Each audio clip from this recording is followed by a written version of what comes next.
Hello and welcome to our BBC News School Report. Today our headlines include technology and education and sport, anxiety and depression in teenagers, Brexit, the LGBTQ plus misconceptions, and finally, an update on the weather and the sporting headlines. But first, for more on Brexit, we can cross over to Eleanor and Charlie. Now we are going to be looking into an issue that has been the subject of a long-ranging debate. This subject is naturally Brexit. Here's what people around the school think about this issue. What does Brexit entail? Brexit entails basically it's leaving the EU and our currency value has gone down. It also supposedly stops immigrants from the other EU countries. But should the voting age be lowered to 16 so we had more of a say? Voting age shouldn't be lowered to 16 because 16 is when people are still getting to know what's happening. I mean, if you go to some 16-year-olds in Discord, they don't know what Brexit is at all. What's your overall opinion on Brexit? My overall opinion is, I think it's something good, and it helps us be our own independent country. Alex! Would you have voted leave or remain? I would have not voted at all, personally. You could. If I could, I would voted leave. Now I am joined in the studio with Charlie, who will be talking more about the subject. Charlie, what is Brexit? Brexit is the talk of many British conversations. It's when the UK voted out of the European Union, so now we are apart from other European countries. From the interviews, we saw how many people had different views. Overall, what was the main answer? People have varying opinions on this issue, however one thing is certain. 75% of 18 to 24-year-olds voted Remain in the EU referendum. Much older people have been seen as in control of the younger generation's future, which is what has infuriated young people. We can see that many young people and some older who voted to stay was outraged and expressed this on social media. Why is it such a big deal?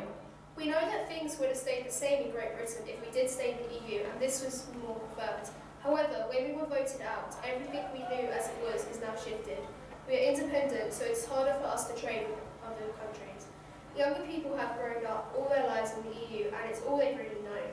The older generation are guests who have voted out because they knew what everything was like before the EU, and therefore took their chance to return it back to how they knew the world. What would you say to the younger children who don't really understand Brexit? I don't think they realise how much of a big impact this is on them, and are confused when older relatives and friends are irritated with the outcome of this poll. They need to be informed more about the situation, so they can understand when they grow up and decide to vote in important political matters. Thank you for your input, Charlie. You're welcome. Thank you for that insight. The topic of technology in education is of great relevance to the student community. Raneem, Raphael and Youssef have been investigating how technology is changing the way we learn.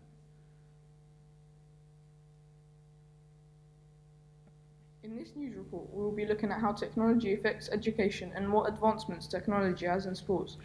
About 30% of American college students take about one course online, and 19.1% of international students take online degrees from British universities. In today's tech era, the 3-ring binders and spiral notebooks have been replaced with the tablets and laptops in most universities. Paper textbooks are quickly being replaced with e-books, and many libraries are now online. The advantage of online resources are that it is comprehensive and virtually instantaneous, creating an information pool that is always up to date. For example, imagine looking at a textbook, then putting on some special glasses, and instead of seeing a simple flat image, they would be able to see various 3D images and videos relating to the topic. More than half of the kids admit they cannot imagine life without their smartphone, with just under half of them taking it to bed at night. 4 in 10 are reluctant to put their smartphone down during meal times. Moving walls will make spaces more adaptable. Virtual and augmented reality will replace the educational landscape. Here we speak to Ms. Labour, who will be revealing her opinion about education and technology. How do you think technology is changing the lives of pupils? I think it's becoming embedded in people's lives for the majority, for good and for negative reasons. But it's enabling us to do tasks that we wouldn't have done with technology, 20 or 30 years ago, and it's enabling us to be global. What technological educational advances do you think we can expect in the future? Depends how far in the future, but what I'd like to see For example, would be computer-based desks. So your screens would be in the desk, and I could literally just flick you your work, and you would see it all get down to you, a bit like a virtual desk. I've seen them, they exist, but whether or not they'll be in schools in the future, I don't know. I think in terms of data security, you may see some parts of technology being used less and less actually in the future. But by and large, I think far enough in the future, you may see sort of the removal of the keyboard and monitor and more of the interactive desk. Okay, that's cool. Do you think students can imagine a life without mobile phones? It's very difficult because I do remember life without mobile phones, but I don't think you do. So therefore, I think it'd be very difficult for you to think how you would cope without having a mobile phone, if that makes sense. That's not necessarily a bad thing. It's very, very good to be connected. Just remember you are holding a very powerful computer in your hand, and therefore you need to remember to stay safe. Okay. Now we have Mr. Pine's explanation on the effect of technology in sports. How do you think technology is changing people's lives when it comes to sport? I think probably the main difference we're seeing now with technology that most young people have access to are things to do with their mobile phones. We're seeing an increasingly large number of the student body bring in whether it's Apple iWatches or Fitbit technology, and they seem to be using that a lot both in their own personal time but also within the sports that we're doing to get an idea as to their activity levels. It's nice to see the students taking interest to that extent. Even little things like monitoring the amount of steps that you're taking, having an interest in your heart rate and how that can be changing throughout the day, and getting an idea of what their peak heart rate might be for a particular exercise that they're doing, whether it's in a netball game, whether it's playing football, and just to kind of take an interest of their general health in that way. And actually when you see the data from day to day, because I'm seeing some very fancy graphs these watches can output, it's interesting to see how people make those comparisons in one day to the next and how they look at their lifestyle then from the amount of activity they can do. What technological sport advances do you think we can expect in the future? So there's been loads of technological advances in sport recently. We look at the way elite sport has gone with like trackers in rugby union. All of the rugby shirts have these tracking devices between their shoulder blades that they track and monitor the speed and intensity of each tackle that they make, how much yards they make in terms of covering the extent of the pitch. We see things like walk-eye technology in tennis in relation to benefiting the rules and the umpiring of sports.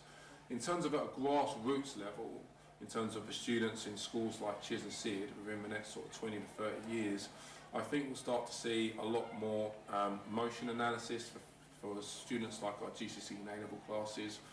We've always spoken about a perfect model performer and how we can emulate them. And we generally use things like slow motion feedback, playback, in lessons to be able to show that. But I think that as technology moves on, we'll be able to look specifically as to how bodies move in from joint to joint, and so we can see the differences in a pupil compared to a perfect model performer. We see this technology used in Hollywood when we're creating digital 3D models of characters for like animation movies. But it actually started off in sports, so we could look at how performers are moving. I think that the kind of Fitbit technology will become very much a part and parcel for everyone can get access to. It's going to become a lot cheaper. Everyone will probably have it as part of their watches within the future, and we'll be able to use that data within lessons a lot more. And I think that pupils will generally have a better understanding of their own heart rate, how it's developing and changing as we're getting older. And it's important for students taking interest in this because it gives you an idea really as to how your diet is affecting your health, and you can see that represented through how you can perform in exercise from the data that these watches give you. Alright, thanks for your time. Our next headline is anxiety and depression in teenagers. Mental health is a hot topic in society, and with school being on the receiving end of pressure to produce results, the mental health of students is declining. Izzy, Megan and Sydney have gone to find out more.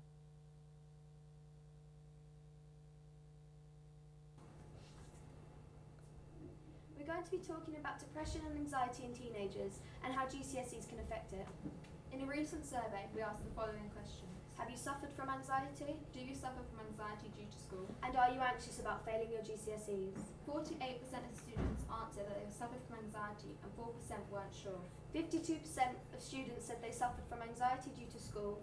And 69% of students responded that they were anxious about failing their GCSEs. However, as stressful as school and education is, it's not the only factor. Some problems include romantic problems such as breakups, social anxiety due to peer pressure, traumatic events like separating or divorcing parents, and finally, education. From when we are in Year 9, 2 years before the actual exams, students have enormous amounts of pressure put on us. School very quickly becomes focused on what we will need to do to pass exams, and we have the constant reminder that our future will be affected by our ability to pass exams as teenagers. We are piled with homework and tired, not just from work, but the idea of failing expectations. Young Minds is a charity that helps young people who have mental health issues. Lucy Russell from Young Minds said, "We need to do much more to protect young people, help them to develop resilience and support them when they find life hard to cope with." To talk some more about mental health, we have a short video with our mental health leaders. We all know that teachers have to apply pressure during GCSEs in order for us to succeed. However, do you think too much pressure is put on overall?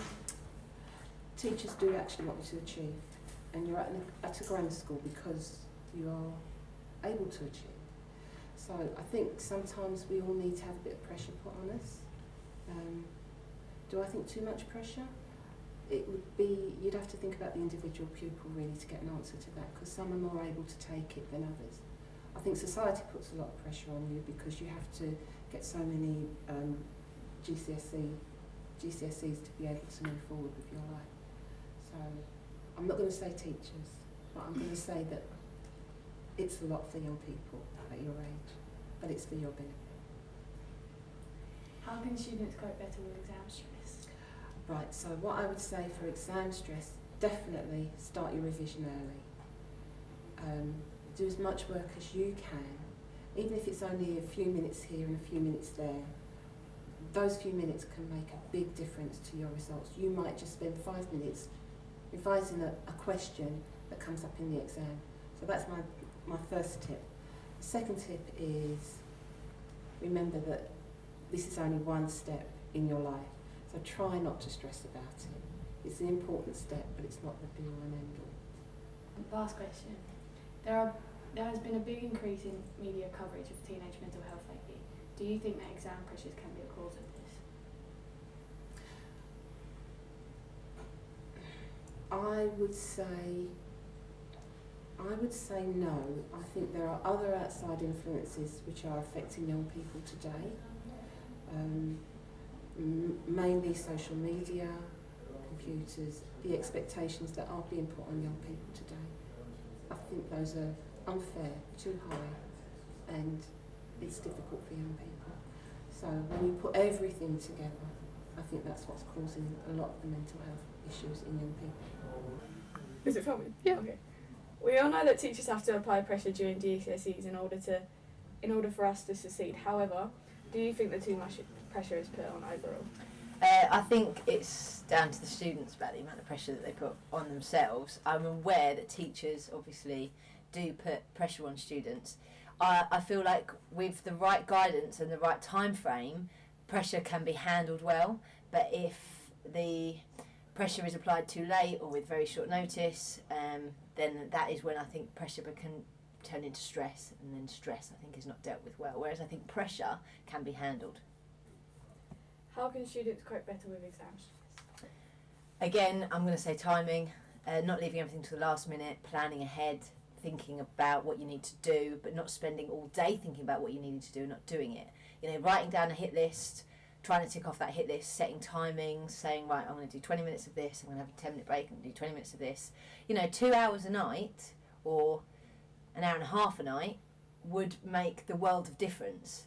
But thinking, oh, I haven't got time to do anything tonight, and then the next night, no, I'm time then, and then by the end of the day, you could get to the weekend, you've not done anything for 5 days, and you're thinking, oh my God, I've got 6 hours of revision to do. And again, the stress and the pressure becomes too much. So I think dealing with it, managing your time, not thinking constantly about what you need to do, and actually doing what you need to do.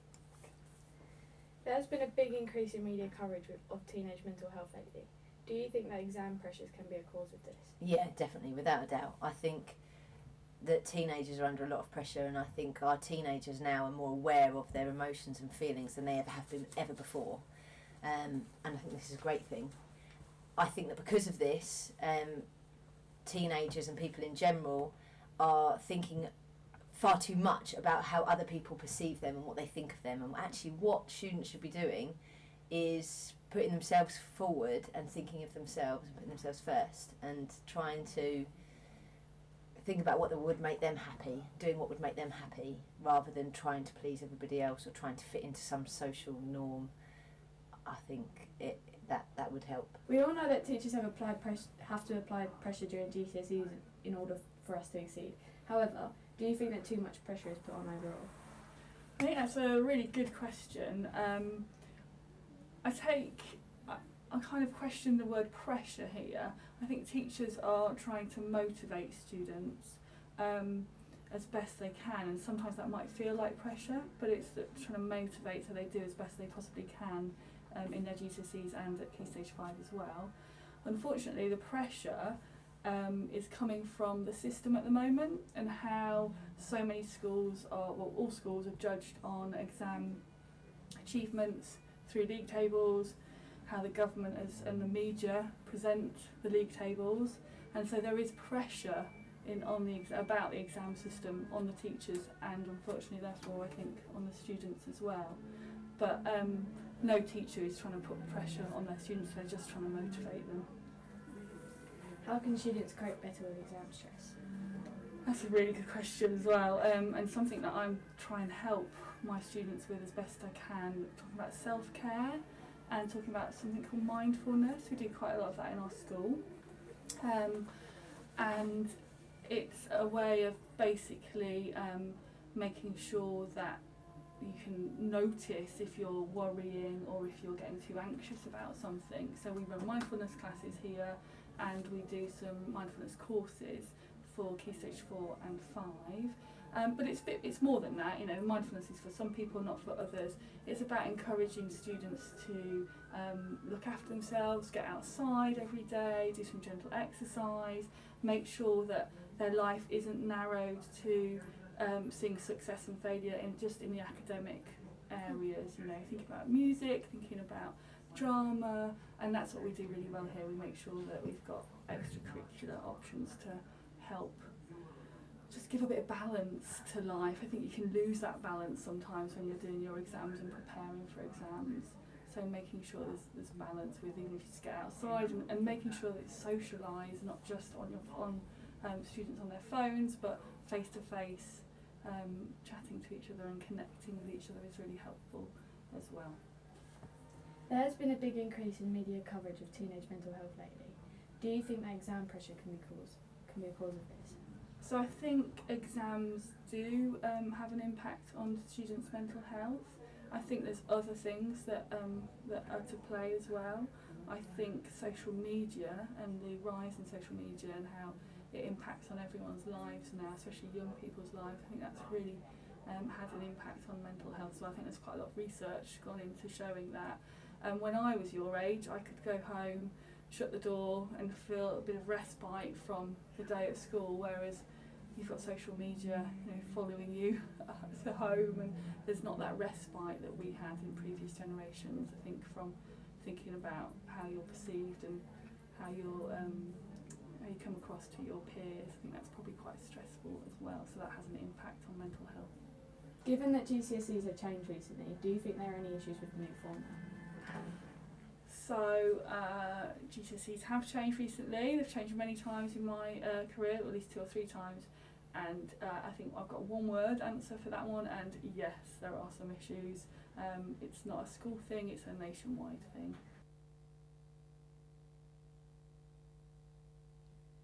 Well, they were interesting views from the teachers, and thank you to Mrs. Saunt, Miss Bailey and Mrs. Wood. Now for our next headline, which